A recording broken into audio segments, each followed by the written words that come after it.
签了。星爷说我已婚的身份晦气，影响他去冰刀看极光的心情。看着散落一地的白色药片，我如坠冰窟。前世领完离婚证那天，丧尸危机毫无征兆的爆发，民政局外宛如人间炼狱。而我深爱了7年的丈夫顾禁言，毫不犹豫地将我踹下车，挡住了扑过来的丧尸，转头踩下油门去救他的白月光星野。临死前，他满脸嫌恶：“软软，反正你这抑郁症活着也是受罪，不如替我和星远争取点时间。”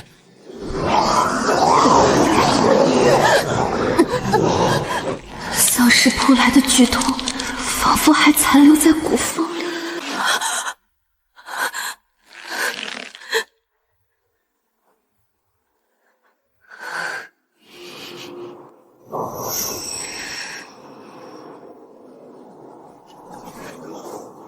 财产分割我没意见，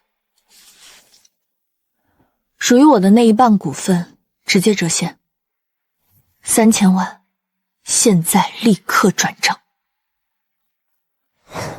软软，你别闹脾气，公司账上现在没这么多现金。星野去冰刀需要包机，还要订极光玻璃屋，处处都要用钱。你先拿50万去治病，剩下以后再说。一旁的星野缩进顾禁言怀里，娇滴滴的拱火：“顾哥，他拿走这么多钱，我们去冰岛的预算就不够了。”我直接掏出手机，点开公司的财务报表，推到顾禁言面前。公司账户上目前有流动资金6500万，这是婚后共同财产。你不转账，我就去法院申请财产保全。冻结账户后，你们连一张去冰岛的经济舱机票都买不了。顾禁言看着手机屏幕，他咬着牙拿出自己的手机拨通财务总监的电话。给软软的私人账户转3000万。10分钟后，银行到账短信如约亮起。我没再分给他们半个眼神，径直走进主卧，一把拉开衣柜，拉出床底的行李箱，打开衣柜。顾禁言曾经用来敷衍我的那些名牌包包、高定礼服被我统统扫到一边。我只拿了我的身份证、护照，还有几套耐磨的冲锋衣和运动鞋。这时，顾禁言靠在门框上看着我。软软，你拿了钱，以后我们互不相欠。你那抑郁症自己多注意，别到处发疯。星爷胆子小，你以后别出现在他面前。我拉上行李箱拉链，提着箱子大步走向玄关。星野做作地递过来一张薄薄的支票，满脸施舍：“软软姐，这是我私人补给你的，你拿着去买点好药，别总是一副死气沉沉的样子，让顾哥看着心烦。”我连眼皮都没抬，直接无视了那张废纸，拉开防盗门，头也不回地走了出去。我坐进那辆越野车里，反锁车门，第一时间拨通了银行的 VIP 客服专线。你好，注销我名下所有绑定顾禁言主卡的副卡，同时单方面取消我为顾禁言公司提供的所有个人资产担保。处理完这一切，我挂断电话，仰头靠在座椅上，静静打量着车窗发呆。就在这时，手机屏幕自动亮起，弹出了一条刺眼的日历提醒。我盯着屏幕上的日期，3月1日，距离4月1日丧尸危机全面爆发只剩下整整30天。看着那跳动的数字，前世丧尸撕咬脖梗的幻痛再次袭来，我猛地攥紧方向盘，大口喘着粗气。普通的别墅或是高层住宅，在成千上万的尸潮面前不堪一击。我需要一个绝对安全、与世隔绝的堡垒。我强迫自己冷静下来，大脑飞速运转。突然，我想起半年前顾禁言在饭桌上当成笑话讲过的一件事：西郊有个极度缺乏安全感的煤老板，砸了重金在地下建了一个堪比军事基地的私人金库。据说那里的防爆门连 C4 炸药都轰不开，还自带独立的维生系统。可惜工程刚收尾，那老板就因为资金链断裂破产了。这块烫手山芋一直急着低价脱手。当时顾禁言满脸鄙夷，嘲笑那人是个得了被害妄想症的疯子。但现在那个烂尾的工程却是我在末世活下去的唯一希望。我摸了摸刚到账3000万的银行卡，一脚油门踩到底，越野车直奔西郊。2个小时后，我见到了那个因为资金链断裂而急于脱手的破产老板。跟着他走入地下，一股阴冷的安全感扑面而来。阮小姐，这地方绝对是顶级安保标准。老板搓着手，指着面前那扇巨大的金属门。半米厚的纯钛合金防爆门，里面自带独立的地下水循环系统和军工级新风过滤系统，只是还没来得及装修，我就破产了。我戴着手套敲了敲厚重的金属墙壁，声音沉闷结实。这简直就是为末世量身定制的无敌安全屋。一口价1000万，全款买断绝对使用权。我转头看向老板，语气没有任何商量的余地。但前提是今天下午必须办完所有交接手续，钥匙全归我。老板原本还想讨价还价，但听到1000万全款几个字，眼睛都直了，连连点头。下午3点，合同签订完毕，我立刻拨通了全市最好的专业安保施工队的电话，开出3的日薪，要求他们24小时连轴转，对金库外围进行无死角改造，并在通风口和所有潜在入口加装3到万伏高压电网。刚挂断施工队的电话，手里的手机突然震动起来，屏幕上跳出顾静言的名字。我皱了皱眉，点开他发来的一条长达60秒的语音。然而空旷的地下金库里回荡开来的，却不是顾静言的声音，而是星野的娇滴滴的笑声。冉冉姐，是我呀，星野。顾哥正忙着给我切牛排呢，连手机密码都改成我的生日了，我就替他给你发个语音吧。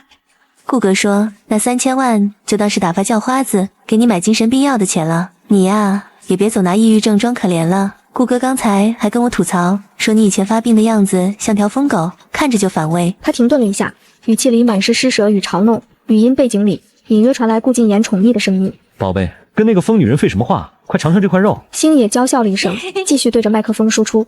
听见了吗，冉冉姐？我们正在米其林3星庆祝顾哥脱离苦海呢。对了，顾哥刚给我刷卡买了个30万的爱马仕喜马拉雅，他说呀，好马配好鞍。至于你这种疯子，顾哥说你不配，你拿了钱就赶紧找个没人的地方等死吧，千万别哪天发疯死在大街上，还要顾哥嫌晦气去给你收尸，影响我们下周去冰岛看极光的心情。拜拜喽，老女人。语音结束，我看着黑下去的手机屏幕，只觉得无比滑稽。他们正坐在火山口上庆祝，却还以为自己身处天堂。我顺手点开微信朋友圈，第一条就是星野刚刚更新的动态，照片里他画着精致的妆容，手边放着那只价值30万的爱马仕喜马拉雅，桌上是昂贵的米其林白松露大餐。顾静言的手出镜，正深情地替他切着牛排，配文嚣张至极。顾哥说，黄脸婆只配吃药，小公主才配去冰岛看极光。看着屏幕上那2个跳梁小丑，我冷笑一声，30万的包，在30天后的末世里，连半块发霉的饼干都换不到。我没有回复任何一个字，手指快速滑动，将顾静言和星野的微信、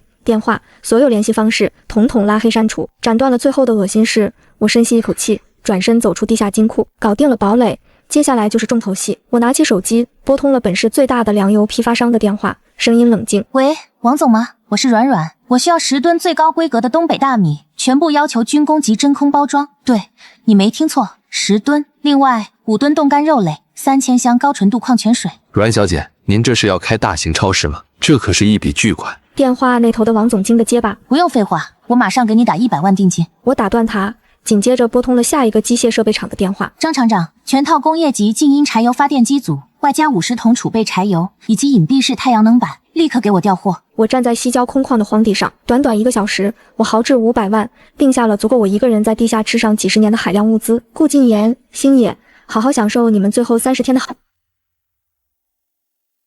搞定了主食和电力系统，接下来就是末世生存的核心底牌——医疗与防身武器。我利用积攒的一些渠道人脉，砸下重金，连夜扫荡了市面上能弄到的所有广谱抗生素、消炎药、退烧药以及全套外科手术器械。紧接着，我又通过特殊途径搞到了3把军用级复合弩、上千支金刚弩箭以及5把开过刃的猛钢开山刀。在末世，没有武力威慑的物资，就是别人眼里的自助餐。做完这一切，已经是深夜。我冒着瓢泼大雨，驱车前往郊区最大的肉类屠宰场，准备验收我订购的5吨冻干肉类和极寒保暖物资。雨刷器疯狂摆动。就在我准备将车开进屠宰场大门时，一阵极其微弱的猫叫声穿透了雨幕。我踩下刹车，打着手电筒推开车门，在路边一个散发着恶臭的垃圾桶旁，一只浑身湿透、瘦骨嶙峋的蓝白小猫咪正死死扒着一个塑料袋，在泥水里冻得瑟瑟发抖。它连睁眼的力气都没了，却还在本能的求生。看着它在雨夜里绝望挣扎的样子，我恍惚间看到了前世那个被顾静言一脚踹下车，在丧尸群中绝望等死的自己。我走过去，毫不犹豫地将它从泥水里捞了起来，裹进冲锋衣里。小家伙察觉到温暖，极其乖巧地用冰凉的小脑袋蹭了蹭我的掌心，发出一声微弱的呼噜声。我摸了摸他的脑袋，冷硬的心底多了一丝温度。以后你就叫富婆，跟着我，在这地下堡垒里吃香喝辣，做个无忧无虑的小猫咪。带着富婆和5吨肉类，以及我顺路扫荡的几百箱猫粮、主食罐头、猫砂和全套宠物医疗用品回到金库时，改造工程已经初步完工。看着堆积如山的物资，我给富婆开了一个纯肉主食罐头，小家伙狼吞虎咽地吃着，我则靠在沙发上，打开了监控屏幕。屏幕外，这座城市依旧纸醉金迷。此时的顾静言正看着公司财务报表焦头烂额。我强行抽走的3000万，直接抽干了公司最后一点流动资金。供应商的催款电话打爆了他的手机，但一旁的星野却还在不依不饶地撒娇。顾哥，说好的包机去冰岛呢？我闺蜜们可都看着我发的朋友圈呢。你要是让我坐民航去的话，我干脆死了算了。顾禁言看着星野那张娇嗔的脸，为了维持他那可笑的霸总尊严，咬了咬牙，竟然直接打电话给财务，把下个月准备结给建材商的尾款挪出来，先给我订去冰岛的豪华包机。我看着手机里私家侦探发来的顾禁言挪用公款的证据，嘴角勾起一抹冷笑，尽情的作死吧。时间一天天过去，距离末世爆发只剩下最后的15天，地下堡垒的全面加固已经完成，3道乱幅高压电网隐藏在伪装墙后，新风系统发出极其轻微的运转声。我穿着舒适的纯棉家居服，怀里抱着已经胖了一圈、毛发油光水滑的富婆，坐在恒温24度的客厅里，打开了电视。今天是3月15日，一年一度的消费者权益日。我倒了一杯红酒，静静等待着一场好戏开场。晚上8点，315打假晚会准时播出。第3个被点名曝光的，赫然是顾禁言公司旗下最核心的精装房建材项目。屏幕上，暗访记者潜入他们的加工厂，刺鼻的化学气体隔着屏幕都让人窒息。检测报告显示，顾禁言公司使用的所谓环保涂料甲醛和致癌物超标了整整50，甚至有业主现身说法，哭诉住进新房后孩子查出了白血病。顾禁言的公司彻底爆雷了，热搜瞬间登顶，全网讨伐。短短1个小时内，顾禁言公司的股票在海外市场连续跌停，直接熔断，合作方连夜发声明撇清关系，撤资的撤资，索要天价违约金的律师函如雪片般飞向他的公司。而此时，顾禁言和星野正坐在国际机场的 VIP 候机室里，喝着香槟，准备登机飞往冰岛。我顺手点开同城热搜，一个刚刚被路人拍下上传的短视频已经冲上了热门第一。视频里，几名神情严肃的经侦警察直接冲进了 VIP 候机室，将正准备发朋友圈炫耀的星野和顾禁言团团围住。顾禁言先生，您的公司涉嫌重大经济违规与欺诈，目前所有对公及个人账户已被法院全面冻结，您已被限制出境，请跟我们走一趟。视频中，顾禁言手里的香槟杯啪的掉在地上，摔得粉碎。他脸色惨白，颤抖着手掏出手机查询余额，看到那一连串的负数和冻结提示时，整个人像被抽干了骨头一样瘫软在沙发上。不可能冻结的，你们凭什么拦着我？星野在旁边像个泼妇一样尖叫起来，他一把推开顾禁言，满脸嫌恶与崩溃。顾禁言，你这个废物，你不是说包机去冰岛吗？你不是霸总吗？你居然破产了，你让我以后在朋友圈怎么抬得起头？顾禁言双眼通红，极度的恐慌和焦躁让他彻底失去了风度，对着他曾经视若珍宝的白月光怒吼。看着视频里那对狗咬狗的男女，我轻抿了一口红酒，将一块冻干牛肉喂进富婆嘴里。看，富婆，恶人自有天收。这才刚开始呢。机场的闹剧以顾禁言被带走协助调查收场。虽然因为证据还在核实阶段，他暂时被保释了出来，但公司破产、资产冻结已经成了铁打的事实。没有了我的资金兜底，顾禁言彻底成了人人喊打的过街老鼠。但可笑的是，他那颗被虚荣和恋爱脑糊住的脑子依然没有清醒。通过私家侦探发来的录音，我听到了他和星野在出租屋里的激烈争吵。顾禁言，你不是说要带我去冰岛吗？你现在连张机票都买不起，我闺蜜都在朋友圈看我笑话。你今天要是弄不到钱，我们马上分手。星爷，你别逼我了，我名下的卡全被冻结了，连车都被银行拖走了，我上哪儿去弄钱？顾禁言的声音透着极度的暴躁与绝望。我不管，你不是还有软软吗？他手里有3000万，你去把钱要回来啊！录音到这里，安静了几秒，紧接着，顾禁言像抓住了最后一根救命稻草，声音变得阴狠又贪婪。3000万在他的私人账户里，法院暂时管不到，而且我们现在还在离婚冷静期，法律上她还是我老婆，她名下还有一套价值2000万的陪嫁别墅，只要运作得当，完全可以套出现金。听到这里，我关掉录音，冷笑出声。顾禁言果然还是走上了前世那条极其无耻的老路，只不过前世他用这套别墅去抵押贷款是为了扩大公司规模，而这一世他居然是为了带着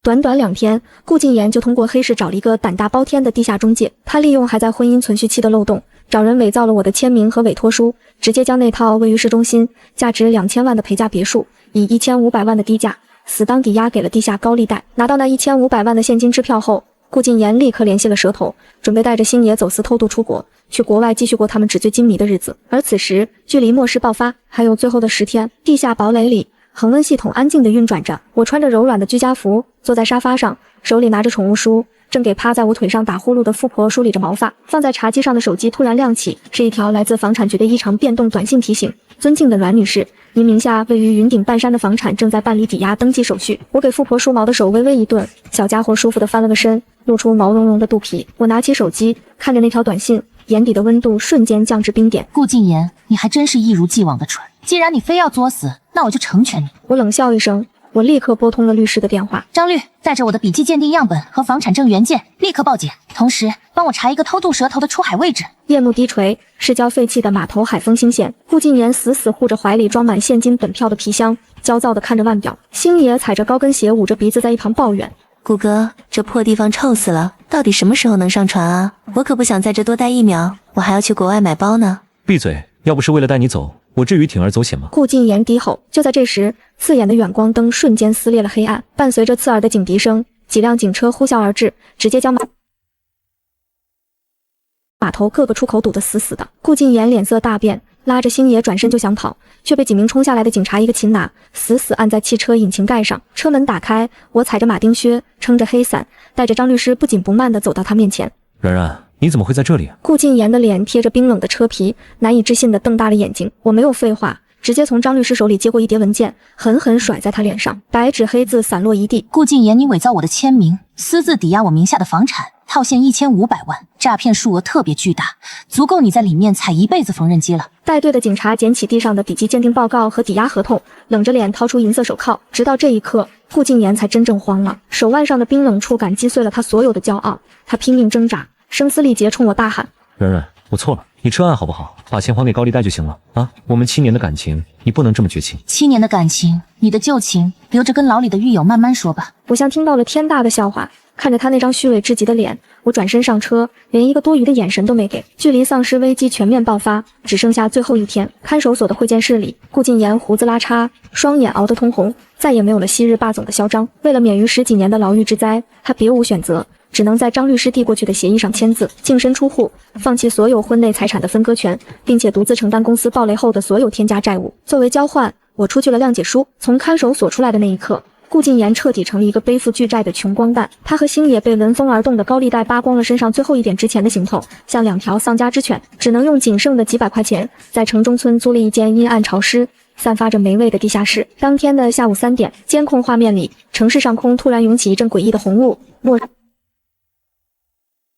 而此时的我正待在深入地下数十米、恒温24度的安全堡垒里，刚刚泡完一个舒服的恒温热水澡，穿着柔软的真丝睡衣，站在开放式厨房前，将一块顶级 M9 牛肉放进煎锅里，黄油滋滋作响，肉香四溢。脚边已经胖了一大圈的富婆正埋头狂吃着进口主食罐头，时不时发出满足的呼噜声。我端着煎好的和牛和一杯红酒，坐到监控屏幕前，屏幕上繁华的市中心瞬间化为修罗场，原本熙熙攘攘的街道上，突然有人倒地剧烈抽搐，紧接着以一种极其扭曲的姿势爬起来，疯狂扑向身边的路人，一口撕开了对方的脖颈，鲜血如喷泉般溅在沿街商铺的玻璃窗上。刺耳的尖叫声，连环相撞的车祸爆炸声，瞬间撕裂了城市的太平假象。人咬人的惨剧在每一个街角同时上演。顾禁言和星野正因为抢夺一桶发霉的泡面互相撕扯谩骂，一声巨响后，地下室那扇破旧的木门被一股蛮力硬生生撞碎。他们那个300多斤、满身横肉的房东，此刻双眼翻白，嘴角流着黑血，喉咙里发出野兽般的嘶吼，疯狂地扑了进来。星野发出凄厉的尖叫，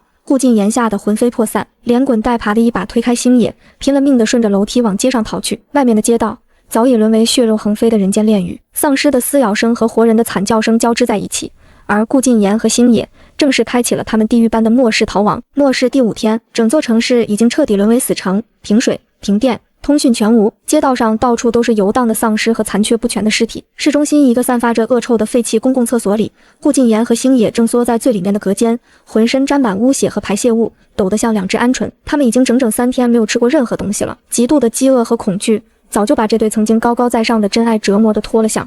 顾禁言，我快渴死了。星野嘴唇干裂出血，原本精致的脸庞此刻像个女鬼。他看着马桶里浑浊发黄的积水，终于咽了咽口水，像狗一样趴在地上，双手捧起马桶水，大口大口地灌了下去。喝完水，胃里的绞痛让他彻底崩溃了。他转过头，死死盯着缩在角落里同样狼狈的顾禁言，破口大骂：我瞎了眼，才会跟着你这个连饭都吃不起的废物。早知道你连软软那个黄脸婆都不如，我当初就不跟了你。你给我闭嘴！顾禁言双眼通红，极度的饥饿和连日来的高压让他彻底撕下了深情的伪装。他猛地站起身，反手就是一个极其响亮的耳光，狠狠抽在星野脸上。星野被这一巴掌直接扇飞，撞在厕所的瓷砖上，嘴角瞬间撕裂出血。你算个什么东西也敢骂我？要不是你这个丧门星天天吵着要买爱马仕，要去冰岛，我至于挪用公款被查吗？我至于落到今天这个地步吗？星野捂着高高肿起的脸，看着眼前这个形如恶鬼的男人，所谓的真爱滤镜在这一刻碎成了玻璃渣。就在这时，顾禁言的余光瞥见了星野口袋里露出的一截塑料包装，那是半块已经发霉的压缩饼干，是星野昨天趁他不注意私自藏起来的。你居然敢藏吃的！顾禁言猛地扑了上去，还给我，这是我的！星野尖叫着反抗。而此时，在几10公里外的地下堡垒里，我正切开一个新鲜的冰糖秋月梨，汁水四溢的果肉落进盘子里。富婆凑过来嗅了嗅，嫌弃的扭过头，继续去啃她碗里那块三文鱼。末世第10天，饥饿已经把人逼到了极限。顾敬言和星野不得不壮起胆子，趁着白天丧尸行动迟缓，溜出公厕去街上搜寻物资。两人像老鼠一样穿梭在废弃的车辆之间。就在这时，顾敬言看到了一辆熟悉的黑色轿车，那是他破产前被法院强制执行拖走，却在末世爆发时被遗弃在路边的座驾。顾敬言仿佛抓住了救命稻草，发疯般的砸开车窗，钻进车里翻找。没有食物，没有水，但在翻开副驾驶的储物盒时，一份被揉皱的文件掉了出来，那是离婚前软软不小心遗落在车里的复印件。顾敬言烦躁地扫了一眼，目光却瞬间凝固了。西郊私人地下金库绝对使用权转让合同，交易金额1000万元整，设施半米防爆门、独立水电循环系统、恒温新风系统。顾敬言死死盯着合同上的日期和设施说明，脑子里嗡的一声巨响，所有的线索在这一刻全部串联了起来。难怪软软离婚时那么痛快，难怪他非要逼着自己立刻转账3000万，连那些几十万的奢侈品包包都不要，只带走了耐磨的冲锋衣。他早就知道末世要来，那3000万全被他换成了物资，藏在了这个坚不可摧的地下堡垒里。极度的震惊过后，顾敬言的眼底爆发出无法遏制的贪婪与狂喜，饥饿和恐惧瞬间被抛到了九霄云外。星爷，我们有救了，我们不用死了。顾敬言激动得浑身发抖，一把抓住满脸麻木的星野。软软在西郊有一个地下堡垒，那里绝对有吃的和喝的干净水。可是他那么恨我们，怎么可能让我们进去？他巴不得我们死在外面。你懂什么啊？顾敬言冷笑一声，脸上再次浮现出那种极其自信的优越感。他爱了我整整7年，那种爱是刻在骨子里的。他当初要钱买金库，不过就是女人的嫉妒心作祟，在跟我闹脾气罢了。顾敬言把合同死死揣进怀里，眼神狂热的像个疯子。只要我们找过去，我随便给他跪下认个错，说几句软话，他那个抑郁症的脑子，只要我一卖惨，他绝对会欣然开门的。等进了堡垒，里面的物资就全都是我们的了。两人相视一眼，仿佛已经看到了在恒温堡垒里吃香喝辣的画面，连滚带爬的朝着西郊的方向狂奔而去。荒凉的公路上，两人顺着出城的公路，深一脚浅一脚的向西郊摸去。途经一处废弃加油站时，顾敬言刚想进去找点水，几辆重度改装的越野车突然从油罐后方窜出，直接将两人死死堵在中间。车门踹开，5个手持砍刀、满脸横肉的男人跳了下来。这是末世里最先抛弃人性的那批暴徒，专门占山为王，杀人越货。哟，还带着2只活羊。领头的刀疤脸吐了口唾沫，目光在顾敬言身上扫过，嫌弃的摇摇头，随后死死盯住了躲在后面的星野。星野虽然饿得脱相，满身污垢，但底子还在。在这末世里，女人就是最稀缺的资源。刀疤脸提着带血的砍刀，步步逼近。星野吓得浑身发抖，死死抓住顾敬言的袖子。顾哥，救我，带我跑啊！面对寒光闪闪的砍刀，顾敬言没有丝毫犹豫，他猛地一把扯开星野的手，将他狠狠推向刀疤脸。大哥，各位大哥！顾敬言直接跪在地上，谄媚的磕头。这女人归你们，她以前是个小明星，伺候人很有一套的，求你们放我走，我身上什么都没有了。星野重重摔在泥水里，难以置信地瞪大了眼睛。顾敬言，你还是不是人？星野凄厉地尖叫。闭嘴！要不是你个扫把星，老子现在还在当总裁。顾敬言破口大骂，刀疤脸大笑一声，一把揪住星野的头发，将他往加油站的废弃便利店里拖。星野拼命挣扎，指甲在水泥地上抓出血痕，但无济于事。顾敬言，我做鬼也不会放过你。伴随着便利店铁门砰的关上，里面传出布料撕裂的声音和星野绝望的惨叫。顾敬言咽了口唾沫，趁着其他几个暴徒在外面抽烟看戏，手脚并用的从车底缝隙往外爬，企图溜走。画面一转，几十公里外的西郊地下堡垒，我正穿着柔软舒适的纯棉居家服，推开了一间专门被改造出来的恒温种植室。门一开，一股清新湿润的泥土与植物混合的气息扑面而来，与外界那令人作呕的血腥腐臭味仿佛是2个完全不同的世界。我按下墙上的开关，头顶的全光谱 LED 植物生长灯瞬间亮起，模拟出最完美的日照光线。我走到一排排整齐的无土栽培架前，将提前囤好的速生小白菜、生菜和小番茄的种子有条不紊地放入培育海绵中。种植室的另一侧是我上周就已经种下的水培区。我熟练地拿起量杯，按照比例调配好植物营养液，顺着水培管道缓缓注入。透明的管道里，水流循环的声音极其解压。我低头看去，那一排排生菜和小番茄已经冒出了嫩绿的新芽，长势极其喜人。检查完水培管道，我走到角落的催芽箱前，里面的水培绿豆已经发出了长长的白嫩的豆芽。我拿起剪刀，直接剪下一大把新鲜脆嫩的豆芽，拿到厨房的恒温水槽里清洗干净。起锅烧水，豆芽下锅焯水10秒捞出，过一遍冰水保持脆感。随后切点蒜末，倒上香醋、生抽，最后淋上一勺我自己熬制的红油辣子。热油激发出辣椒和蒜末的香气。我端着这盘清爽凉拌菜坐到餐桌前，配着一碗晶莹剔透的东北大米饭，惬意地吃了起来。今天的豆芽格外清甜，报应往往来得比想象中更快。暴徒营地里肆无忌惮的狂笑声，以及小黑屋里星野凄厉的惨叫，在死寂的末世街道上传出了很远，浓烈的血腥味和活人气息，终于引来了一波游荡在附近的小型尸潮。几十只双眼猩红的丧尸闻风而动，直接冲破了加油站外围脆弱的铁丝网，营地瞬间沦为血肉磨盘。刚才还嚣张跋扈的暴徒们根本来不及反应，就被扑上来的丧尸咬断了脖子，惨叫声此起彼伏。混乱中，顾敬言吓得魂飞魄散，他死死捂着口袋，那里装着他昨天从垃圾堆里翻出来的半块发霉压缩饼干，这是他活下去的唯一指望。他刚想趁乱溜走，一个被丧尸咬断了半截手臂的黄毛暴徒红着眼冲了过来，一把将他踹翻在地。妈的，老子活不成，你也别想好过。黄毛暴徒一脚踩在顾敬言的口袋上，那半块发霉的压缩饼干瞬间被踩成了碎渣，混进了满地的泥水和污血里。我的饼干！顾敬言发出一声绝望的哀嚎，伸手就去地上的泥水里扒拉碎屑。黄毛暴徒为了死前的泄愤，眼中闪过一丝残忍，他举起手里的砍刀，对着顾敬言伸出去的右手狠狠劈下。顾敬言的食指和中指被齐根砍断，鲜血瞬间喷涌而出。黄毛暴徒冷笑一声，一把扒下顾敬言身上仅剩的那件还算厚实的御寒外套，披在自己身上，转身继续逃命。顾敬言疼得满地打滚，初春的寒风吹在他单薄的衬衣上，冻得他瑟瑟发抖。看着越来越近的丧尸，他顾不上断指的剧痛，随手抓起一把沾着泥土的饼干碎屑塞进嘴里，连滚带爬地冲出了加油站。就在他刚跑出没多远，身后突然传来一阵踉跄的脚步声，是星野。他衣衫褴褛，浑身布满青紫的伤痕和血迹。暴徒被丧尸袭击时，他趁乱从窗户翻了出来。顾敬言看到他，本能地瑟缩了一下，结结巴巴地开口：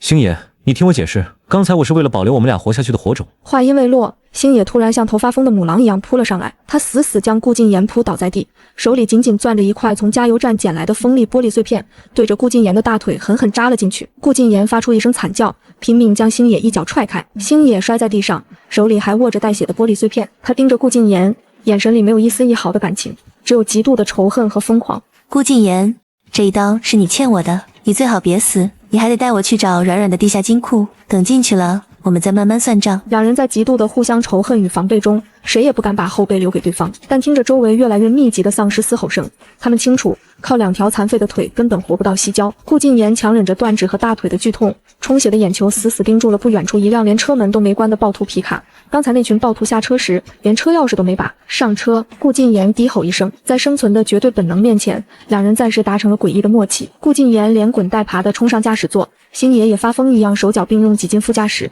死死锁上车门。伴随着引擎粗暴的轰鸣声，沉重的改装皮卡猛地窜了出去，直接碾碎了两只扑上来的丧尸，车轮卷起满地腥臭的黑血，向着西郊的方向一路狂飙。而此时的地下堡垒内，我正站在恒温种植室里，迎来了第一波速生草莓的丰收。绿油油的藤蔓上挂着10几颗鲜红欲滴、个头饱满的草莓，我小心翼翼地摘下一颗，连洗都没洗，直接送进嘴里咬了一口，汁水四溢，清甜的果香瞬间溢满整个口腔，甜到了心底。我满意的眯起眼睛，挑了一颗颜色最红、熟得最透的草莓，走到客厅，我将草莓切成细碎的小丁，拌进富婆今天晚上的纯肉主食罐头里，算是给这小家伙加餐。富婆闻到香味，迈着优雅的猫步走过来，低头大口大口地吃了起来。就在这时，客厅墙壁上的雷达监控系统突然发出一声极其轻微的低声警报，这是外围红外线感应器被触发的提示。我放下手里的猫条，走到高清监控大屏前，切换到地面大门外的外部摄像头，屏幕闪烁了一下，画面清晰地呈现出来。在半米厚的钛合金防爆门外，站着两个形似恶鬼，身后拖着长长血迹的人，男的断了2根手指，女的衣不蔽体。两人正死死盯着监控探头，眼中闪烁着极其贪婪且疯狂的光芒。我看着屏幕里的顾敬言和星野，嘴角缓缓勾起一抹冰冷的弧度。皮卡车跌跌撞撞地停在伪装墙外，顾敬言推开车门，连滚带爬地摔在泥地里。他大腿上扎着玻璃，右手捂着血肉模糊的断指，连站都站不稳。他手脚并用地爬到门前，准确地找到了隐藏在右上角的监控探头。软软，你救救我们，我知道你在里面。顾敬言猛地跪在地上，对着探头疯狂磕头，额头砸在水泥地上砰砰作响，鲜血顺着脸颊往下流。我错了，我真的知道错了，当初都是星野这个贱人蛊惑我，我才鬼迷心窍的。我们青年的感情，你不能这么绝情啊！他哭得一把鼻涕一把泪，毫无往日霸总的体面。你开门，只要让我进去，我给你当牛做马，我给你当一条狗都行。旁边的星爷也爬了过来，他浑身青紫，衣不蔽体，直接跪在顾敬言旁边，抬起手对着自己高高肿起的脸左右开弓，清脆的巴掌声在空旷的西郊格外刺耳。软软姐，我是贱人，求求你大发慈悲，赏我一口干净水喝吧，我真的快渴死了。我坐在柔软的沙发上，手里端着一杯刚榨好的冰镇草莓汁，面前的茶几上放着一盘用素生菜、小番茄和沙拉酱拌好的蔬菜沙拉。我用叉子插起一颗饱满的番茄放进嘴里，酸甜的汁水在口腔爆开，边吃边看着屏幕里这对狗男女毫无底线的劣质喜剧表演。他们足足在门外磕头求饶了10分钟，没等来我的回应，却等来了死神。顾禁言断指和大腿的浓烈血腥味，终于将公路附近游荡的丧尸吸引了过来。监控画面的边缘出现了几十个步履蹒跚、喉咙里发出嘶吼的感染者。听到丧尸的动静，顾禁言猛地回头，脸色瞬间惨白如纸。他绝望地四处张望，目光突然锁定了防爆门上方3米处的一个废弃通风井。那是金库原本的图纸设计，也是我故意留下的一个诱饵。通风口，从那里能爬进去。顾禁言像抓住了最后一根救命稻草，猛地站了起来，但丧尸已经扑到了近前，没有1秒钟的犹豫，顾禁言一把揪住星野的头发，将他狠狠向后一甩，直接砸进了最前面的几个丧尸怀里。顾禁言，你不得好死！星野凄厉的惨叫声瞬间被丧尸撕咬血肉的咀嚼声淹没。顾禁言踩着皮卡的引擎盖，借力猛地一跃，双手死死扒住通风井的边缘，拼命钻进了黑暗的管道里。切换到内部管道的红外监控，我看着顾禁言在狭窄的通风井里手脚并用地向前爬行，他脸上挂着死里逃生的狂喜，甚至因为极度的贪婪而露出了扭曲的笑容。10米、5米、3米，他一头撞上了我花重金布置的隐蔽防线，3道万伏高压电网瞬间被触发，耀眼的蓝色电弧在狭窄的管道里轰然炸开，极其刺耳的惨叫声伴随着皮肉烧焦的恶臭，瞬间充斥了整个通风井。顾禁言浑身焦黑，冒着黑烟，被强大的电流直接弹飞，顺着管道直直的滑落，重重砸回大门外的水泥地上，身体因为高压电的余威还在剧烈抽搐。一道残破的黑影挡住了他的视线，星野跪在他面前，他的喉管已经被丧尸咬穿了一半，眼白彻底翻了上来，浑身的血管呈现出诡异的青黑色，或许是病毒的驱使，又或许是生前那股刻骨铭心的仇恨残留。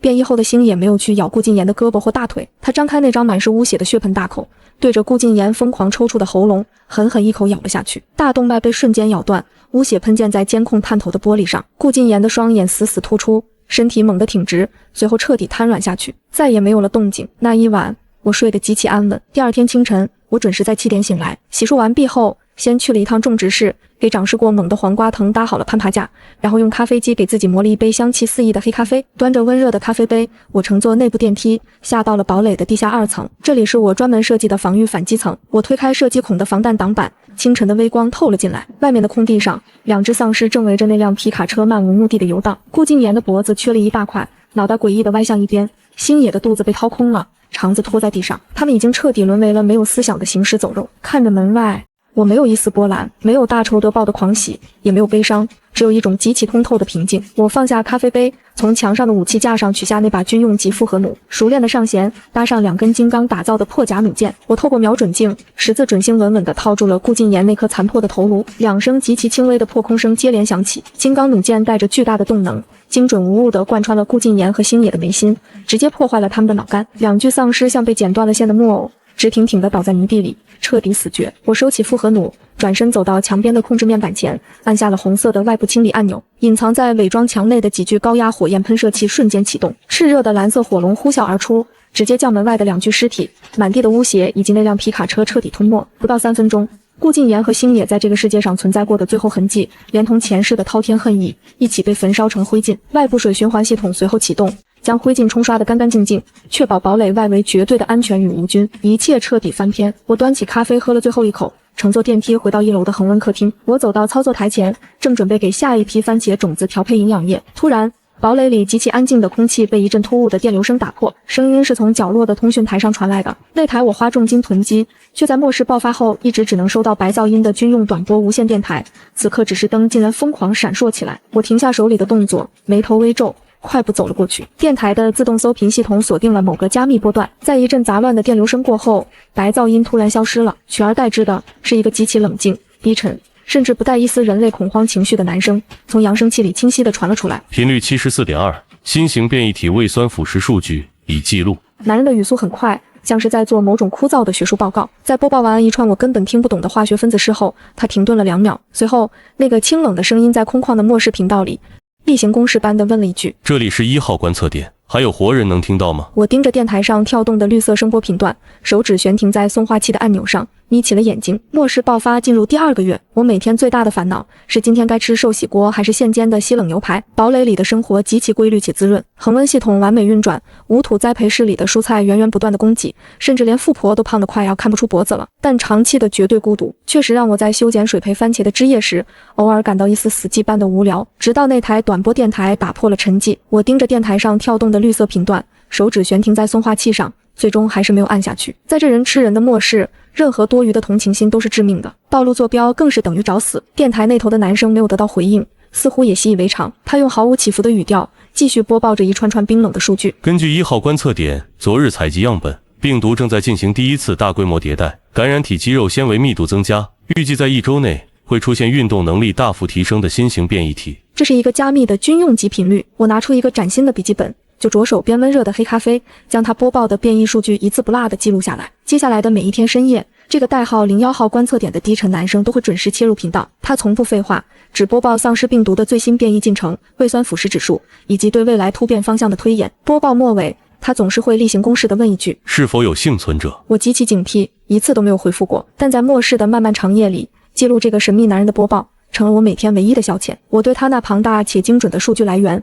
产生了一丝好奇，他绝对不是普通的幸存者，更像是一个躲在某种高等级庇护所里的科研人员。几天后，变异如期而至。下午3点，堡垒外围的监控雷达发出刺耳的警报。我切出画面，看到一只体型干瘪但双腿肌肉极其发达的丧尸，正以一种不可思议的弹跳力，直接越过了外围2米高的废弃车辆，重重砸在我的伪装墙上。他不仅跳得高，速度更是普通丧尸的3倍。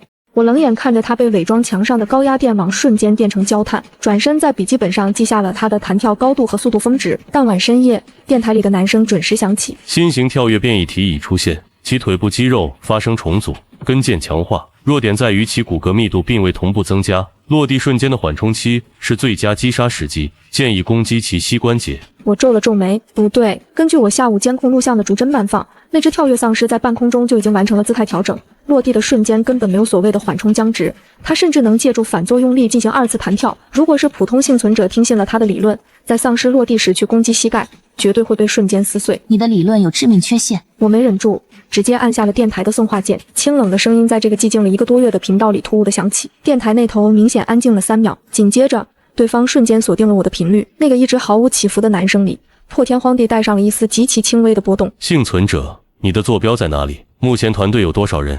物资储备情况如何？一连串极其专业的排查问题。我冷笑一声，毫不留情地打断他。收起你那套做派，我不需要救援，更不会告诉你我在哪。我只是提醒你，跳跃变异体在空中没有僵直，它的骨骼确实脆弱，但最佳击杀时机不是落地，而是它腾空达到最高点，无处借力的那一瞬间，直接爆头，别管什么膝盖。电台那头陷入了沉默，片刻后，键盘敲击的声音传来，他似乎在快速建立模型推演。你是对的，我的物理引擎推演忽略了病毒对神经反射速度的加成。男人的声音恢复了冷静。感谢纠正，我是裴岩。从那天起，我和这个叫裴岩的男人形成了一种奇妙的默契。每天深夜，我们会在固定的加密波段连线，我们只交流生存情报、外界观察到的丧尸数据以及击杀变异体的实战经验。他不问我的坐标，我不问他的来历，我们就像2座在这片废土上隔绝的孤岛，通过一根看不见的电波，冷漠又精准地交换着活下去的筹码，绝不涉及半点多余的隐私。末世爆发进入第3个月，西郊迎来了一场极其罕见的连阴雨，随之而来的是经久不散的浓雾，能见度降到了不足5米。我布置在地表外围的高清监控摄像头几乎全部成了瞎子，只能看到白茫茫的一片。这种失去视野的被动感，让我在末世爆发后第一次感到了些许烦躁。下午2点，我正在地下2层检修备用发电机组，一直保持静默的军用短波电台突然发出了刺耳的蜂鸣声，这完全打破了我和裴岩只在深夜连线的默契。我快步走到通讯台前，按下接听键，还没等我开口，裴岩那向来毫无起伏、冷如冰霜的声音破天荒地带上了一丝极其明显的焦急与急促。软软，无论你在干什么，立刻停下，听我说。这是他第一次叫我的名字，我眼神一凛。出什么事了？我通过军方仅存的一颗近地热成像卫星，捕捉到了一个极其庞大的热源集群。裴岩的语速极快，伴随着键盘疯狂敲击的声音，规模在10万级别以上。这是一场史无前例的超级尸潮，他们正在沿着高速公路向西郊移动，按照目前的行进速度，最多12个小时就会覆盖你所在的区域。10万级别的尸潮，我倒吸了一口凉气。普通的丧尸我可以用高压电网和复合能解决，但10万只丧尸如果因为闻到活人的气味而将我的堡垒团团包围，就算防爆门能撑住，外围的防御设施也会被彻底摧毁，我会被活活困死在地下。大雾屏蔽了你的视线，你根本无法提前预警。裴炎的声音透着不容置疑的果断。立刻关闭你避难所的所有外部新风系统，切断一切与外界的空气交换，转为纯内循环，绝对不能泄露一丝一毫的活人气息。我盯着屏幕上白茫茫的监控画面，大脑飞速运转。关闭新风系统意味着我要完全依靠地下金库自带的制氧机和空气净化器，这不仅极度消耗备用电力，而且如果裴炎的情报有误，我就是在白白损耗堡垒的寿命。我凭什么相信你？我冷冷地反问。电台那头安静了一瞬，随后裴炎低沉的声音传来：我没有理由骗你，在这片废土上能跟我对话的活人只有你一个了，我不想失去我唯一的听众。我咬了咬牙，骨子里的果决占了上风。如果你的情报有误，我下次连线就骂死你。我切断通讯，毫不犹豫地冲向总控台，拉下了外部新风系统的总闸，并启动了最高级别的内循环维生系统。整个地下堡垒瞬间变成了一个绝对密闭的铁桶。接下来的12个小时是极其难熬的等待。凌晨2点，我坐在沙发上，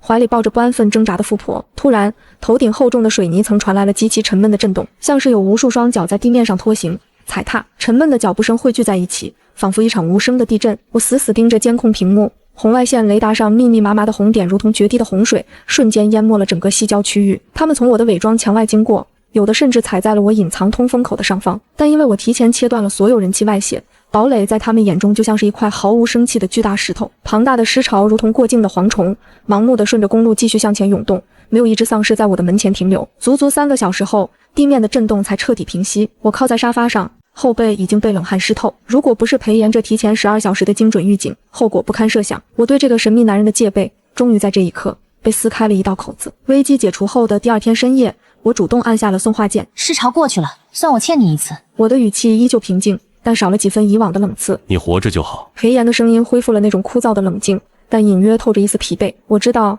是时候重新评估我们之间的关系了。在末世，单向的索取绝不长久，只有利益的绝对绑定才能换来真正的结盟。你到底是谁？普通人不可能调动军用热成像卫星，更不可能对病毒的变异数据了如指掌。电台那头传来了长长的一声叹息，伴随着极其微弱的咳嗽声。我是国家疾控中心特调组的首席病毒学博士裴炎。末世爆发时，我正在距离你大概120公里外的一个地下军方实验室里进行病毒的溯源和抗体研究。我挑了挑眉，难怪他手握那么多顶尖科技和情报。那你现在的情况应该很安全才对。安全，但也很致命。实验室的防御级别是核战防空洞级别，丧尸进不来。但我被困在这里3个月了，我的团队在爆发初期就全军覆没，整个地下基地只剩我一个人。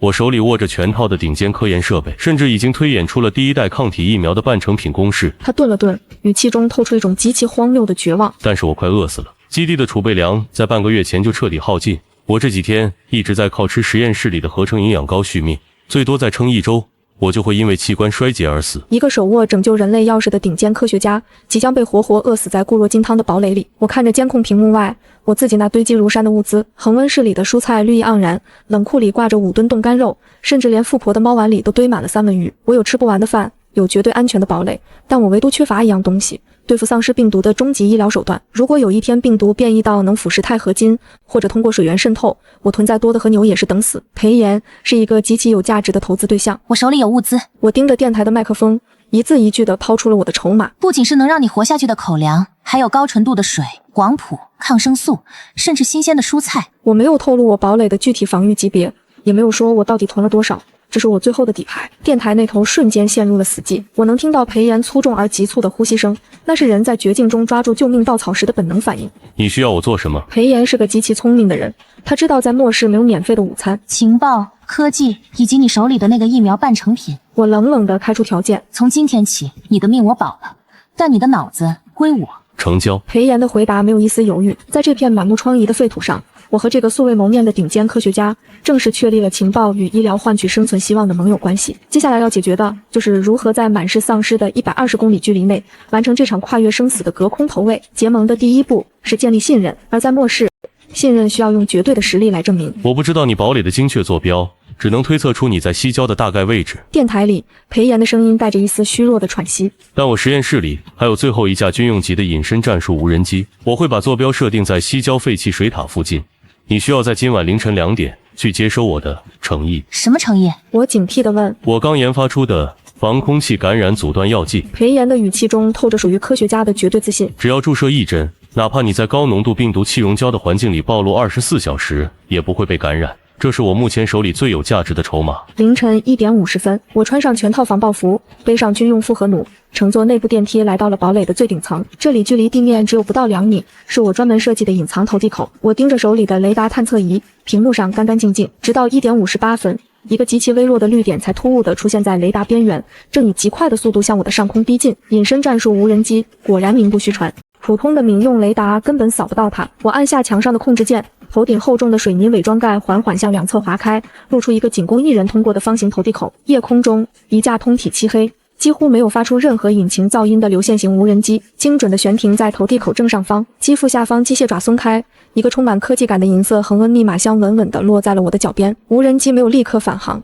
而是静静地悬停在半空中，似乎在等待着什么。我将银色箱子提进堡垒，重新封闭投递口，经过严格的紫外线和喷雾消毒后，才将箱子带回地下2层的客厅。按照裴炎在电台里给的密码，我咔嗒一声打开了箱子，冷气扑面而来，防震海绵里静静地躺着3只装着幽蓝色液体的玻璃试管，这应该就是他说的阻断药剂。除了药剂，箱子的另一侧还卡着一部巴掌大小、通体纯黑的加密军用通讯终端。有了这个东西，我们就不需要再依赖容易被监听且信号不稳定的短波电台了。我拿起那部通讯终端，却发现下面压着一张薄薄的便签纸，纸上的字迹苍劲有力，透着一股极其理智的锋芒，只写了简短的4个字：祝你好梦。我盯着那张字条，微微一愣。在这人吃人，为了半块发霉饼干就能互砍的末世里，一个快要饿死的男人，在送出他最宝贵的科研成果时，留下的居然是一句平淡的晚安。我将字条随手加进记录数据的笔记本里，冷硬了3个月的心，在这一刻极其罕见地泛起了一丝极其微弱的涟漪。但我软从来不是一个会被几句温情话冲昏头脑的女人，在末世，任何没有经过验证的药剂都可能是一道催命符。我没有立刻给自己注射，而是转身走进了堡垒最底层的隔离室，那里关着一只我前几天用捕兽夹在通风口附近抓到的丧尸老鼠，它浑身溃烂，双眼猩红，正疯狂地啃咬着金刚打造的笼子。我抽出其中一支幽蓝色药剂，取了极其微小的一滴，混入了一块新鲜的生肉中，用长柄镊子扔进了笼子。丧尸老鼠一口吞下生肉。我退到安全玻璃后，开启了隔离室里的高浓度病毒气溶胶喷头，同时静静地观察着它的反应。半个小时过去了，在足以让普通生物瞬间感染变异的病毒浓度下，那只老鼠虽然依旧狂躁，但它身上的溃烂并没有加速。病毒的复制提取物在它体内被一股幽蓝色的物质死压制住了。阻断药剂是真的，裴炎不仅没有撒谎，而且他的科研能力远远超出了我的预期。我满意的勾起嘴角，转身走向了我的恒温冷库。既然对方展示了绝对的价值，我自然也要给出足够分量的回报。这场交易，我绝不占他便宜。我拉开冷库沉重的大门，在一排排堆积如山的食材中，精准地挑出了2块雪花纹理极其完美的顶级 M9 和牛。接着，我走到保鲜区，拿了一盒我昨天刚从无土栽培室里摘下来的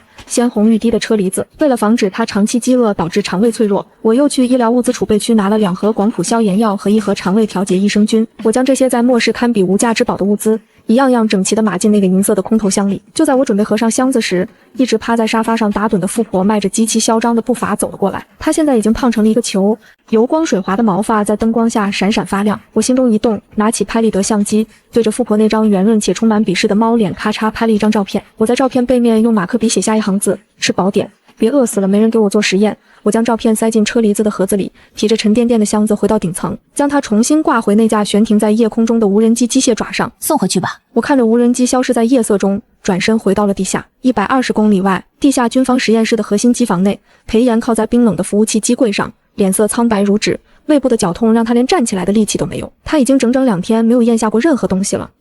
机房的传送带传来轻微的机械声，无人机顺利返航。裴炎用颤抖的手指输入密码，打开了那个银色箱子。当他看清箱子里的东西时，这个向来泰山崩于前面不改色的顶尖科学家瞳孔猛地收缩了一下。没有发霉的饼干，没有劣质的罐头，有2块带着完美雪花纹理，甚至还透着冷气的顶级 M9 和牛，1盒在末世前都极其昂贵的新鲜车厘子，以及救命的消炎药。裴炎拿起那盒车厘子，一张拍立得照片掉了出来。照片上，一只胖得不可思议的蓝白猫正用一种极其不屑的眼神看着镜头，背后的字迹张扬又霸道。裴炎看着那行字，又看了看手里那块足以让外面幸存者杀红眼的顶级和牛，他低下头，在这个死寂且绝望的地下堡垒里，极其罕见的低低笑出了声。他知道自己这次赌对人了。末世爆发进入第5个月，我和裴炎的隔空投喂已经成了常态。他用隐身无人机给我送来不断迭代的抗病毒血清和各种黑科技防身武器，我则定期给他空投新鲜的蔬菜、高热量的肉类，偶尔还夹带几张富婆越来越圆润的照片。在我的物资供养下，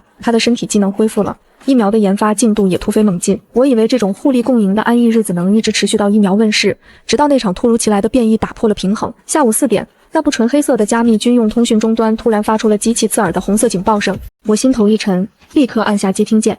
软软，听好，我长话短说。裴炎的声音依旧冷静，但背景音里却夹杂着沉闷的爆炸声和刺耳的金属撕裂声。出什么事了？我猛地站起身。病毒进行了第3次深度迭代，出现了一种能够喷吐高浓度强酸的变异体。裴炎的语速极快，伴随着键盘疯狂敲击的声音。它们的酸液腐蚀性极强，我实验室外围的半米厚防爆钢门只撑了不到20分钟就被溶穿了。我瞳孔骤缩，连核战级别的防空洞大门都能溶穿，这已经超出了普通物理防御的极限。丧尸已经涌入外围通道，基地的物理隔断正在被逐一突破。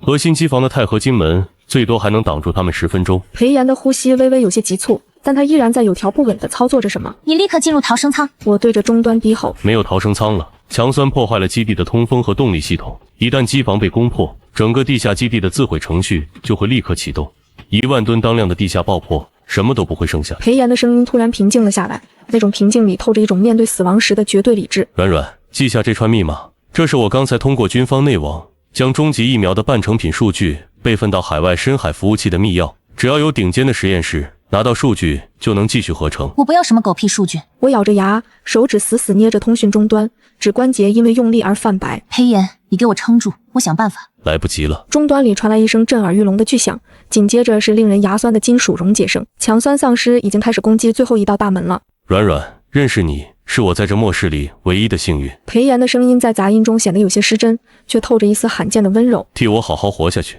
再见。通讯终端发出一声长鸣，随后彻底陷入了死寂，信号被切断了。我呆呆地站在恒温24度的客厅里，屏幕上无土栽培室里的草莓依旧鲜红欲滴，冷库里堆积如山的物资足够我吃上几辈子。脚边富婆正无忧无虑地蹭着我的裤腿，发出满足的呼噜声。我拥有这末世里最完美的避风港，可是看着这满屋子的死物，我突然觉得心脏像是被什么东西狠狠攥住了一样。前世被顾禁言背叛惨死时，我没有哭；重活一世手刃仇人时，我也没有丝毫波动。我以为我的心早就冷硬如铁，习惯了做一匹在这片废土上独行的孤狼。如果这个世界上唯一一个能让我产生信任、能与我并肩而立的人都没了，那我就算在这座坚不可摧的堡垒里活到老死，也不过是另一种形式的画地为牢。那是一种极其悲哀的绝对孤独。骨子里的那股狠劲瞬间被彻底激发，我一把将通讯终端揣进怀里，大步流星地冲向地下2层的战备武器库。咔嗒，我拉开沉重的武器柜，将一套裴炎之前空投给我的采用最新奈米科技的轻量化钛合金防爆服套在身上。这套衣服不仅能抵御丧尸的撕咬，表面还涂有抗酸涂层。我将2把开过刃的锰钢开山刀插进腿部的战术绑腿，背上那把军用级复合弩，并在腰间的战术腰带上挂满了高爆手雷和震爆弹。最后，我打开恒温密码箱，将裴炎研制的防空气、感染阻断药剂和高浓度的抗病毒血清全部装进随身的医疗包里。全副武装后，我走到最安全的内舱，将一整箱纯肉罐头和足够喝1个月的干净水倒进自动喂食器里。富婆，乖乖待在家里。我揉了揉她圆滚滚的脑袋，声音冷硬却坚定。我出去接个人，很快回来。如果我回不来，内舱的维生系统足够你安稳过完这辈子。富婆似乎察觉到了什么，用小脑袋用力蹭了蹭我的掌心。我狠下心，关闭了内舱的3道防爆门，彻底锁死了堡垒的核心区域。乘坐货运电梯直达地表车库，那里停着一辆我花重金重度改装过的乔治巴顿越野车，全车覆盖了防弹装甲，车窗换成了军用级防爆玻璃，车头更是加装了极其粗壮的破甲撞角，简直就是一头钢铁巨兽。我拉开车门，坐进驾驶室，将一把装满穿甲弹的霰弹枪放在副驾驶上。V8发动机发出一声震耳欲聋的咆哮，仿佛是在向着死寂的末世宣战。我握紧方向盘，毫不犹豫地按下了车库大门的开启键，伴随着沉重的机械声，半米厚的钛合金防爆门缓缓升起，刺眼的阳光和废土的荒凉气息瞬间涌入。我一脚油门踩到底，重装越野车像一颗出膛的炮弹，轰然冲出了金库大门。粗壮的破甲撞角直接将门外几只游荡的丧尸撞成了一团血雾，车轮碾过污血和碎骨，没有丝毫减速。120公里，我盯着车在导航上那个早已烂熟于心的坐标，眼神冰冷如刀。裴炎，你最好给我撑住。我驾驶着钢铁巨兽逆行冲入了这片危机四伏、满目疮痍的废土之中。120公里的路程，在末世前不过是1个半小时的高速车程，但在现在，这叫死亡公路。越野车像一头狂暴的钢铁巨兽，在满是废弃车辆和残肢断臂的公路上横冲直撞，粗壮的破甲撞角将沿途零星的丧尸直接撞碎。黑色的污血糊满了防弹挡风玻璃，又被雨刷器无情地刮开。开了大约80公里，我驶入了一段两边都是陡坡的狭窄峡谷路段。突然，砰的一声巨响，一颗大口径子弹精准地打在我的防弹挡风玻璃上，留下一个白色的蜘蛛网状裂纹。我猛地踩下刹车，方向盘一打，越野车横在路中央，前方的废弃大巴车后缓缓驶出3辆重度改装的武装皮卡，直接封死了去路。后视镜里又有2辆越野车从陡坡上冲下来，堵住了我的退路。又是这群在末世里杀人越货的暴徒车队。车里的人听着，把车和物资留下，男的杀，女的带走。皮卡车顶上，一个光头壮汉端着一把自制土制步枪，嚣张地冲我喊话。我看着车载时间，距离裴岩断联已经过去了40分钟，我没时间跟这群人扎号。我冷笑一声，挂上倒档，猛地一脚油门，越野车庞大的车身狠狠撞在后方的一辆暴徒车上，直接将他的引擎盖撞得凹陷起火。趁着他们阵型大乱，我一脚踹开驾驶室的门，借着车门的掩护，从战术腰带上扯下2颗高爆手雷，用牙咬标拉缓。去死吧！我扬起手，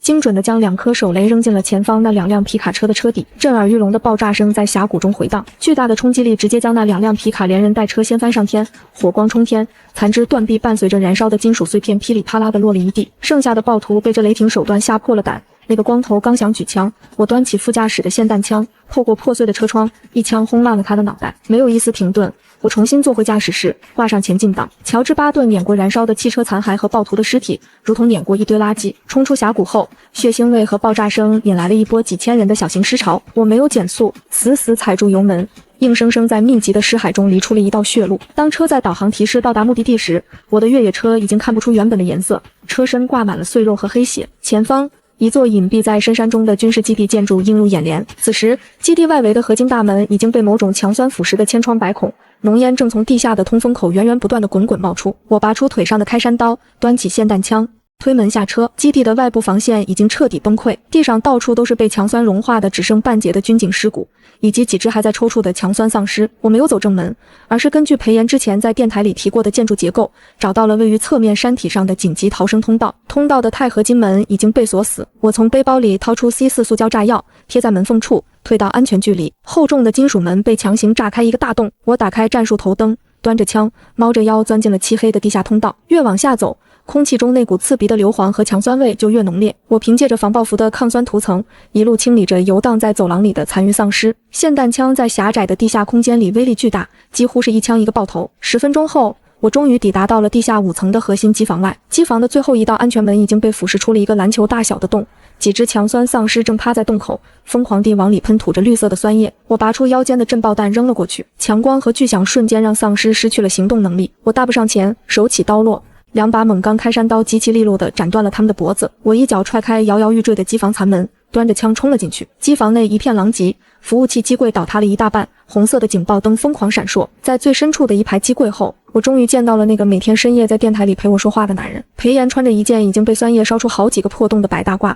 浑身是血，左臂无力地垂着，显然受了重伤。但他那张清冷、极其俊美的脸上却没有一丝恐慌，手里正稳稳地握着一把珀莱塔手枪，死死守着身后那台还在疯狂运转的主服务器。听到破门声，他猛地抬起枪口对准了我。四目相对的瞬间，我们都愣住了。这是我们第一次真正见面。裴岩看着我，一个穿着全套重型钛合金防爆服，手里提着滴血的开山刀，背着复合弩，杀气腾腾的女人，那双向来古井无波的眼眸里极其罕见地闪过了一丝错愕与震惊。他显然没想到，那个在电台里声音冷静，随手就能空投顶级和牛的囤货大佬，竟然是个单枪匹马杀穿尸潮和暴徒，直接炸门冲进来的绝美酷姐。是你吗，软软？他干裂的嘴唇动了动，连声音都有些沙哑。不然呢？除了我，还有谁会来这鬼地方？我大步走到他面前，一把将身上的重型医疗包扯下来，毫不客气地扔到他怀里。防空气感染阻断药剂，最高纯度的抗病毒血清，还有止血绷带，全在里面，马上给自己打一针。我一把拉开霰弹枪的枪栓，转身挡在他面前，枪口对准了门外越来越密集的丧尸。裴岩没有废话，他是个绝对理智的人，知道现在不是矫情的时候，单手撕开医疗包，咬开注射器的保护套，极其利落地将阻断药剂和血清打进自己的静脉。随后他转身看向身后的服务器，进度条100%，数据备份完成。他一把拔出那块装着终极疫苗半成品数据的黑色固态硬盘，死死攥在手里，然后撑着机柜站了起来。基地自毁程序已经进入最后5分钟倒计时。裴炎走到我身边，捡起地上的一把突击步枪，熟练的上膛。他清冷的眼眸中燃起了一丝极其锐利的光芒。走，杀出去！大批的强酸丧尸和变异体如同潮水般涌入机房走廊，手中的霰弹枪火舌喷吐，直接将冲在最前面的几只丧尸轰成了碎肉。裴炎的枪法极其精准，点射枪爆头。我们两人虽然是第一次并肩作战，却仿佛配合了无数次一样，天衣无缝。我负责正面的重火力压制，用霰弹枪和高爆手雷开路，裴炎则负责掩护我的侧翼和后方。在路过第3层的一道重型隔离门时，前方的通道被几十只强酸丧尸彻底堵死。掩护我！裴炎突然冲到墙边的电子控制面板前，从口袋里掏出一根数据线，连上自己的军用终端。他的手指在键盘上疯狂地敲击着代码。我站在他身前，2把开山刀在狭窄的走廊里舞成了一道密不透风的刀网，将扑上来的丧尸一只只砍翻在地。腥臭的黑血溅在我的防爆面罩上，我连眼睛都没眨一下。走紧急电梯井！裴炎猛地拔下数据线，伴随着极其刺耳的机械摩擦声，那道重达数吨的隔离门轰然落下，直接将那群强酸丧尸死死拦在了通道另一头。裴炎一把拉住我的手腕，他的手很冷，但握得很紧。我们顺着废弃的电梯井钢缆一路向上攀爬，底层的爆炸声已经开始密集响起，那是自毁程序启动的前兆。整个地下基地都在剧烈颤抖。倒计时最后60秒，我们终于爬出了地表。我反手扔下最后一颗高爆手雷，炸毁了电梯井的入口。上车！我拉开乔治巴顿的车门，一把将裴炎推上副驾驶，自己跃入驾驶室。倒计时最后10秒，我一脚油门将转速踩到红线，越野车发出野兽般的咆哮，轮胎在泥地上疯狂打滑，随后猛地窜了出去。裴炎看着车载后视镜，低声倒数5、4、3、2、1。一声仿佛要撕裂苍穹的巨响从我们身后传来，1万吨当量的地下爆破瞬间引爆，整个军方基地轰然塌陷，一团极其巨大的蘑菇云夹杂着冲天的火光和碎石，直冲云霄。狂暴的冲击波从后方席卷而来，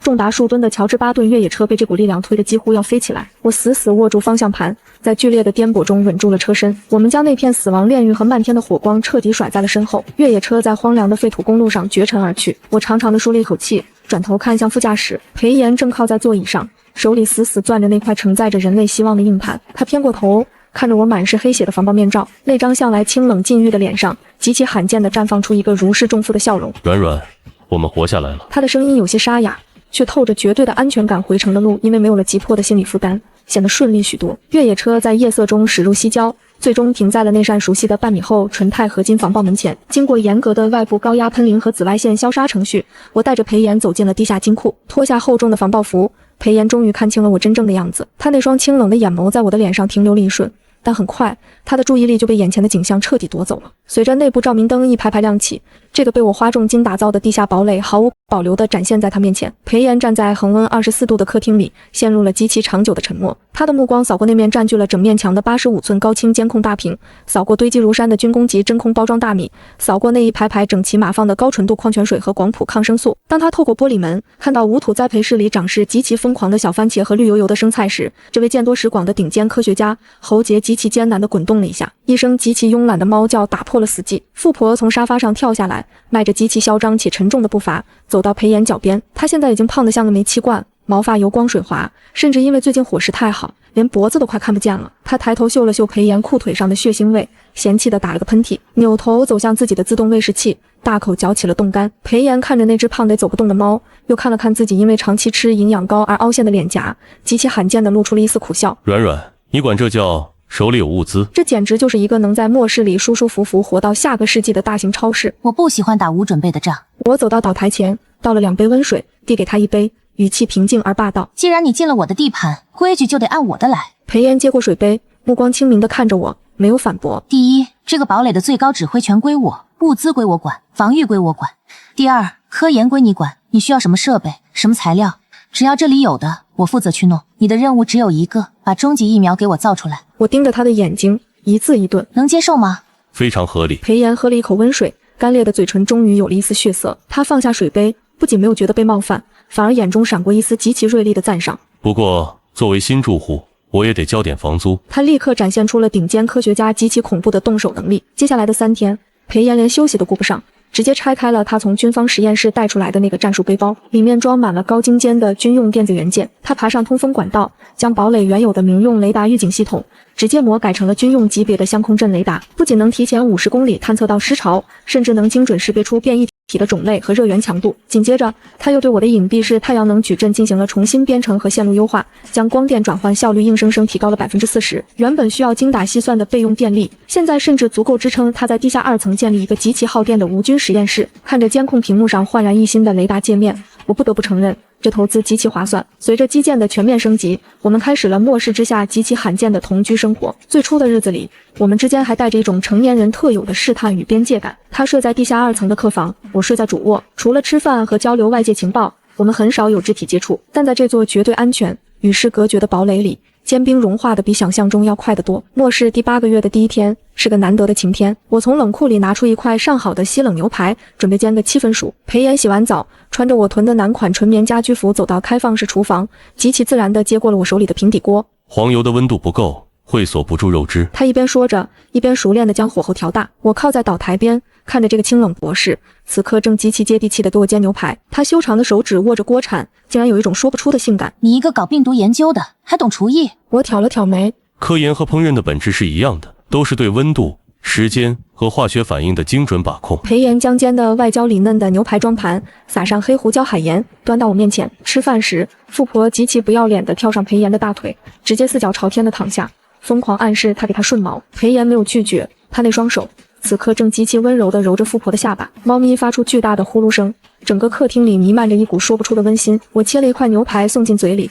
肉汁饱满，火候完美。我抬起头，正好撞上裴岩看过来的目光。他那双向来冷如深潭的眸子里，此刻倒映着暖黄色的灯光以及我的影子。在外面那个血肉横飞、人性泯灭的炼狱里，我们这座深埋地下的堡垒像是一个极其不真实的乌托邦。而我和裴岩之间的感情，就在这间牛排的烟火气和撸猫的日常中，毫无防备的迅速升温。